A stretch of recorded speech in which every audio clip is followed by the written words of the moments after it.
আসসালামু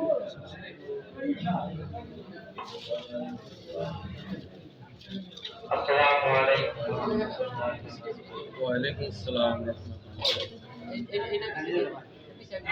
أعوذ بالله من الشيطان الرجيم. بسم الله الرحمن الرحيم. الحمد لله رب العالمين الرحمن الرحيم مالك يوم الدين. إياك نعبد وإياك نستعين. اهدنا الصراط المستقيم صراط الذين أنعمت عليهم غير المغضوب عليهم ولا الضالين.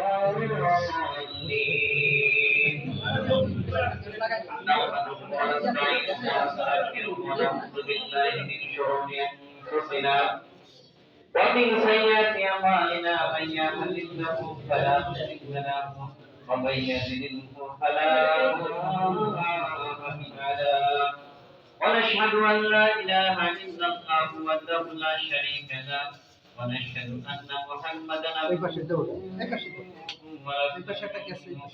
أرسله بالحق بشيرا ونذيرا وهاديا إلى صراط بإذنه وسراجا منيرا. أما بعد فقد قال الله تعالى في كلامه المجيد يا أيها الذين آمنوا صلوا عليه وسلموا تسليما. يا الله صل على سيدنا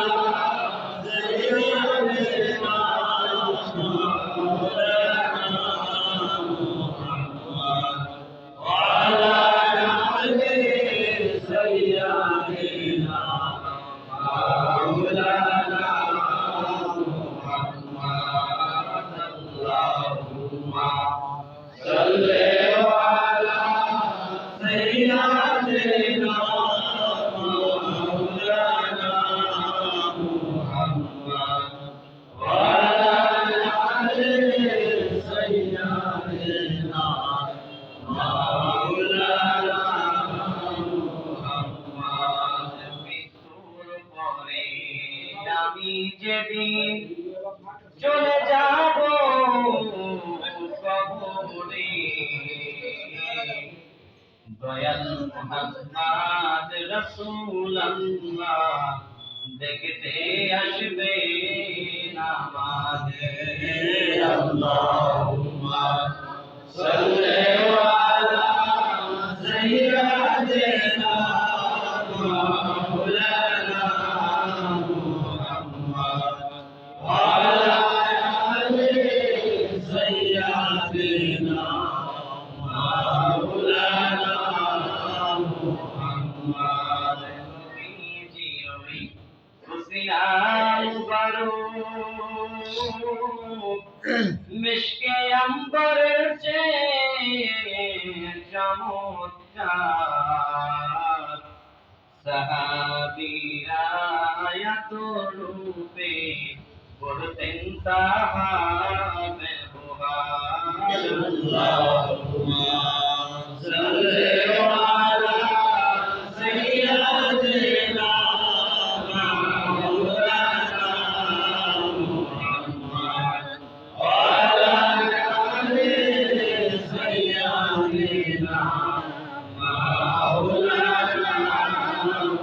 মুহাম্মদ। লা ইলাহা ইল্লাল্লাহ লা ইলাহা ইল্লাল্লাহ লা ইলাহা ইল্লাল্লাহ লা ইলাহা ইল্লাল্লাহ লা ইলাহা ইল্লাল্লাহ লা ইলাহা ইল্লাল্লাহ লা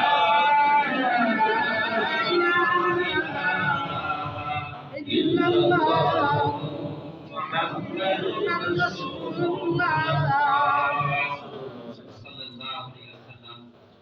আলহামদুলিল্লাহ, পবিত্র জুম্মার নামাজ সবাই একত্রিত শেষ করে আল্লাহ পাক রব্বুল আলামিনের অশেষ মেহেরবানিতে এই মসজিদের ভিতরে রাসূল পাক সাল্লাল্লাহু আলাইহি ওয়াসাল্লামের উপরে মহব্বত করিয়া সবাই দরুদ পড়তে পেরেছি, সবাই বলি আলহামদুলিল্লাহ।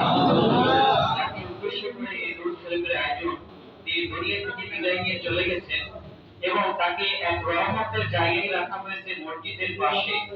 আমাদের এই দরুদ শরীফের আওয়াজ যেন তার কবর পর্যন্ত পৌঁছানোর সাথে সাথে যেন তার কবরে যদি কোনো মুশকিল থাকে আল্লাহ যেন মাফ করে দেয়, সবাই বলি আলহামদুলিল্লাহ। এখন আমরা সবাই ব্যস্ত, যখন একজন মানুষের মৃত্যু হয়ে যায়, যেমন কবর কাটার জন্য সবাই ব্যস্ত হয়ে যায়, কাপড় আনার জন্য ব্যস্ত হয়ে যায়, এমনকি যখন লাশটা সামনে রাখা হয় তখনও ব্যস্ত হয়ে যায়। কখন তাড়াতাড়ি করো, আমাদের কাজ আছে। আবার যখন কবরে রাখা হয় তারপরে দোয়ার ব্যবস্থা করো, তাড়াতাড়ি দোয়া করি, আমাদের কাজ আছে, কারোর জন্য কেউ অপেক্ষা করি না। কিন্তু একদিন এই ব্যস্ততা কিন্তু সমস্ত ব্যস্ততা কিন্তু স্তব্ধ হয়ে যাবে, কথা ঠিক কিনা? সেদিন এই ব্যস্ততা কিন্তু আর থাকবে না। সেদিন আর কেউ বলবে না যে এই তাড়াতাড়ি করো, তাড়াতাড়ি দিন শেষ হয়ে যাবে। কিন্তু জানাজার সময় এই এত কথা শোনার সময় নাই, তাড়াতাড়ি জানাজা বরং কাজ আছে না, আমাদের একটা নিয়ে পড়ে রাখার কোনো দরকার আছে নাকি? দেখো মা বাবা আমাদের সবাই চলে যাইতে হবে, কিন্তু ওই মৃত্যুর আগে রাসূল পাক সাল্লাল্লাহু আলাইহি ওয়াসাল্লাম বলে মৃত্যুর আগে, মরার আগে আরেকবার মরো। মতো কন্ডাক্টর মরার আগে আরেকবার মরে যায়। তাহলে এটা অনেকে বলি আসলে মরার আগে আবার কিভাবে মরে যায়, কিন্তু এটা ব্যাখ্যা করি না বা আমরা শুনি না। মরার আগে কিভাবে আমরা মারা যাব? এই যে মৃত্যু হয়ে গেছে এর আগে যেন আমরা মৃত্যুবরণ করি, এটা কিভাবে সম্ভব? আসলে মৃত মানুষকে অনেকে গোসল করেছেন না? যখন মৃত মানুষকে গোসল করা, তখন মায়ের দৃষ্টিতে একটা করুণার দৃষ্টিতে তাকে গোসল করার সময় তাকায় দেখেন তো, যে মানুষটা গায়ে শক্তি ছিল, সমস্ত কিছু ছিল, একটা ভারী জিনিস এক জায়গা থেকে আরেক জায়গায় নিতে পারছে, কিন্তু সে আজকের দিনে এই মৃত শরীর গোসল করাচ্ছেন, সে আজকে কতটা অসহায় যে তার হাত পা গোসল করায় দিতেছে, হাত যেভাবে রাখতেছে হাত সেইভাবেই থাকতেছে। আজকের দিনে সে কতটা অসহায় যে নিজের হাত নিজে নাড়াইতে পারতেছে না নাকি? এই যে মৃত ব্যক্তির দ্বারা যেহেতু কোনো খারাপ কাজ করা সম্ভব না, যখন মানুষ মৃত্যুবরণ করে তাকে দিয়ে কি কোনো খারাপ কাজ করা সম্ভব? ভালো কাজ করা সম্ভব না, কারণ তার জীবন স্তব্ধ হয়ে গেছে। তো এখন আমরা মৃত্যুর আগে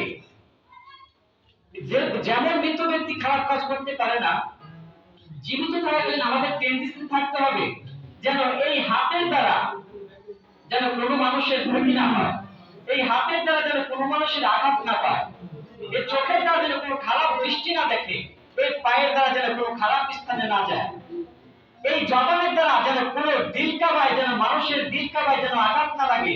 যখন আমার চোখ নাক মুখ হাত পা সমস্ত কিছু সংযত হয়ে যাবে, তখন আপনি মরার আগে আরেকবার মরে যাবেন, কারণ আপনার দ্বারা তো আর কোনো এক কোটি টাকা দিলে ওই খারাপ কাজটা করা সম্ভব না। এটাকেই বলে মরার আগে মরে যাওয়া। তাই ওই মরার আগে মরার জন্য আমরা চিন্তা ভাবনা করি, যেন আমাদের দ্বারা আমরা নামাজ আদায় করি, কিন্তু কায়েমি নামাজ না। এটা অধিকাংশ মানুষ আমরা আনুষ্ঠানিক নামাজ পড়ি, যদি আনুষ্ঠানিক নামাজ না হবে তাহলে নামাজ পড়ে আমরা খারাপ কাজ করতে পারতাম না কখনো, কারণ আমাদের নামাজের কায়েমত্ব নাই। নামাজের ভিতরে নামাজ থেকে বেরিয়ে যায় আবার খারাপ কাজে আমরা লিপ্ত, কারণ নামাজের কায়েম নাই। নামাজ কায়েম কখন হবে? এই আনুষ্ঠানিক নামাজের ভেতর দিয়ে পড়তে পড়তে যখন আপনি হাতের এই খারাপ কাজ, চোখের দৃষ্টির কাজ, খারাপ কাজ, এই মুখের জবানের জীবন চর্চা যখন আপনার বন্ধ হয়ে যাবে, তখন নামাজ কায়েম হয়ে যাবে। সুবহানাল্লাহ। যাকে উদ্দেশ্য করে আয়োজন করা হয়েছে এই সংক্ষিপ্তটায় বলছে, এখন আমি মা বাপ সম্পর্কে দু একটি কথা বলি। এখন যুবক সমাজ এখানে আছে, যেটা অত্যন্ত গুরুত্বপূর্ণ, কারণ এই যুব সমাজ, ইয়ং জেনারেশন, এখন যেটা থেকে আমরা বিচ্ছিন্ন আছি, মূল জায়গায় নামাজ রোজা সমস্ত কিছু ইবাদত ঠিক থাকতে পারে, কিন্তু আমরা গোড়ায় গেল কারণ মা বাবার সাথে আমাদের সম্পর্ক নাই। আমার মা জীবিত আছে, বাবা জীবিত আছে, আপনি বাসা আছেন, এখন 1 কেজি মাল চাইলে তারা খাওয়ান, মৃত্যু হয়ে গেছে, এখন কান্নাকাটি করে আপনার আখিরাতে দেওয়া কত বন্ধু। যদি মা বাবার সাথে আপনার সম্পর্ক ছিন্ন না থাকে, আপনার মধুর সম্পর্ক থাকে, মায়ের সাথে প্রেম থাকে, তাহলে অর্ধেক ফুলছিলাত আপনার দুনিয়া থেকেই পার হয়ে যাবে। সুবহানাল্লাহ। আমার আল্লাহকে বলে, এ দুনিয়ার মানুষ, আমি তোমাকে বলি তোমার মায়ের দিকে একটু মায়ার দিকে দৃষ্টিতে তাকাও। 10টা সেকেন্ড তোমার মায়ের চেহারার দিকে একটু রহমতের দৃষ্টিতে তাকাও, আমি আল্লাহ তোমার আমলনামায় কবুল হওয়ার হজের সওয়াব দান করে দেব।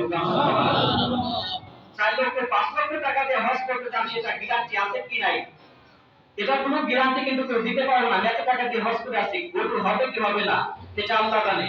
কিন্তু আল্লাহ বলছে তুমি তোমার মায়ের দৃষ্টিতে দেখাও, মায়ের দৃষ্টিতে তাকাও, রহমতের দৃষ্টিতে তাকাও। আমি তো বলছি তোমার আমলনামায় কবুল হওয়া, আল্লাহ কিন্তু বলছে কবুল হওয়া হবে সব তোমার আমলনামায় দেব। তুমি তোমার মায়ের সাথে সম্পর্ক ভালো রাখো, মা বাবার সাথে সম্পর্ক নাই, বাবা মৃত্যু হয়ে গেছে, যারা আমাদের জন্য জীবন পর্যন্ত উৎসর্গ করে দিয়েছে, আজকে তার কবরের সামনে আমাদের দাঁড়ানোর কোনো প্রয়োজন হইতেছে না, চলে গেছে। কিন্তু তার যেই সন্তানের জন্য মা বাবার জীবনটা উৎসর্গ করে দিয়েছে, আমার সন্তান যেন কোনো কষ্টে না থাকে, সমস্ত কিছু ব্যাংক ব্যালেন্স সমস্ত কিছু দিয়ে গেছে, কিন্তু বাবা মরে গেছে, বাবার কবরের কাছে এখনো দাঁড়ায় নাই। আমি বলবো ওই বাবার কবরের সামনে যখন দিয়ে যায়, সন্তান চলে যায় হাইটে, বাবা ডাক দিয়ে বলে বাবা রে, আমার কবরের সামনে যে তুমি হুড় হুড় করে হাইটে যাইতেছো, হ্যাঁ তোমার জন্য আমি কি না করছি, আমার কবরের সামনে তুমি একটু দাঁড়াইলে না? আত্মাটা এত কষ্ট, তখন তো বাচ্চাদের জীবন সমস্ত আমলের রাস্তা বন্ধ হয়ে যায়, তখন একবার কবরের সামনে সূরা ফাতিহা অনেকটা তার শান্তির কারণ হয়। এজন্য আফসোস করে বলে সন্তান, আমার কবরের সামনে যে তুমি হেঁটে চলে যাইতেছো, আমার সামনে দাঁড়িয়ে না। সন্তান তোমার কবর যদি, তুমি সন্তানের কবর যদি ওইখানে থাকতো, আমি বাবা কি তোমার কবরের সামনে না দাঁড়ায় থাকতে পারতাম? পারতাম না। সবাই একবার দরুদ শরীফ পড়ি, আল্লাহুম্মা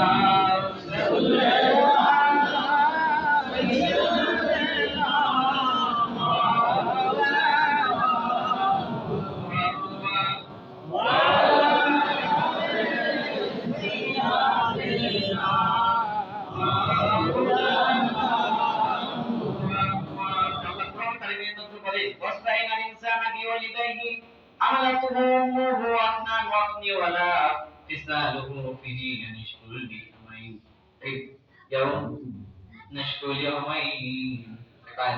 আল্লাহ বলে তোমার পিতা মাতার সাথে জোর নির্দেশ আমি ভালো ব্যবহার করে নির্দেশ দিয়েছি, তোমাদের জন্য ফরজ করে দিয়েছি। যদি তোমার মা বাবার সাথে খারাপ আচরণ করো, ভালো আচরণ করো, মনে রাখো বান্দা আমার কাছে কিন্তু একদিন ফিরে আসতে হবে। আমরা বাবা মার খেদমত করার চেষ্টা করবো, তার সম্পর্ক চিন্তা করবো না কখনো। 10টা সন্তান আছে, এমনও আছে 10টা সন্তান, 10টা সন্তানের পিতার পাতিলে ভাত জুটছে, কিন্তু 10টা সন্তানের পাতিলে বুড়িয়ে বুড়িয়ে কিন্তু ভাত জুটে না, এরকম আছে না নাই? তবে আমি বলবো যদি কোনো অন্যায় করে থাকে, মা বাবার কাছে ক্ষমা চান, ক্ষমা চাইলে কখনো অপমানিত হবেন না, ক্ষমা চাইলে আপনার সম্মান আল্লাহ বাড়ায় দিবে, সুবহানাল্লাহ। মা বাবার কাছে ক্ষমা চাইলে কখনো লজ্জিত হয় না। তাই সময় সংক্ষিপ্ত, বললেও কিছু অনেক অঙ্কন আছে, অনেক জ্ঞানী মানুষ আপনার ছোট মানুষ ভুল ত্রুটি হলে সবাই ক্ষমার সুন্দর দৃষ্টিতে দেখবেন। আমার এই নাইনের দ্বারা